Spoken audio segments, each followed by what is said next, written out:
Hi, renovators! So again, welcome to my page. So ito, renovate na kami ng start ng renovation ng Tryon Tower na condo. So ito, yung sa kitchen. So yan, actually total renovation to ng kitchen is ipapa-overhaul namin lahat yan. So, ayun. At the same time, ito, actually, ano lang siya, 40 square meters lang na unit. Pero, gagawin namin siyang high-end. At the same time, is yung budget ng client is for the high-end. Kasi mas gusto niya high-end. So, kasi, kahit pa paano ang Tryon Tower is nasa high-end class siya na condo. At the same time, may mga katabing building. So, ayan. Ayan. Medyo maganda view dito sa Tryon Towers. So, yan. Kitang-kita mo yung SM Aura. Yan. So, yun. At syempre, mga katabing building din. So, ito. Maganda rin yung area dito. Ito naman, nasa parang libingan ng mga bayan ng mga Amerikano. So, dito. So, yun. Ito. Ito yung renovate namin. So, yun. Ipopost ko na lang pag finish na yung product. At the same time, maganda yung aesthetics. Kasi medyo high-end nga. At the same time, medyo yung budget is medyo, yung cost is fit for the high-end. So, ito. Ayan.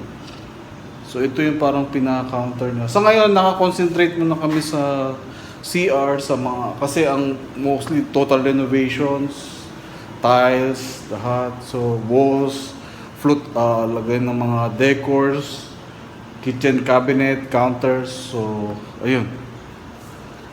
So, ang masasuggest ko lang, since magre-renovate na kami, ang tip ko naman sa mga mapaparenovate ng condo is yung paint.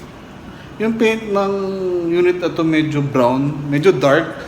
So ako suggest ko, mas prefer ko pa rin ang light colors sa condo kasi pag dark siya, yan medyo dark, medyo nagiging kulob yung area. Although yung huling tenant nito is lalaki din, pero syempre pag maliit yung unit, mas maganda kung brighter colors pa rin siya kasi para ma-enhance yung pinaka kwarto kahit maliit lang siya.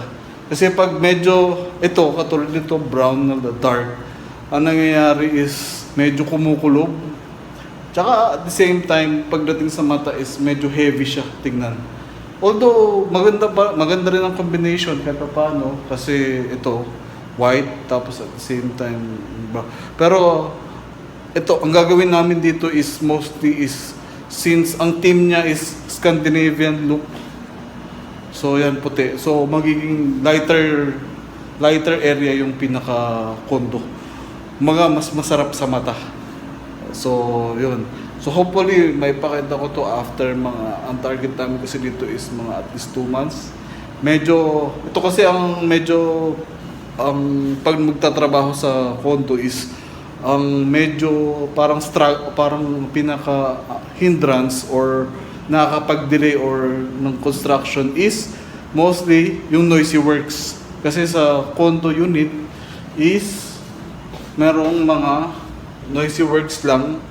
So pag condo talaga is noisy works lang. Kunyari, for example, dito sa Tryon Tower, ang noisy works lang is 9 to 11, then 2 to 4. So almost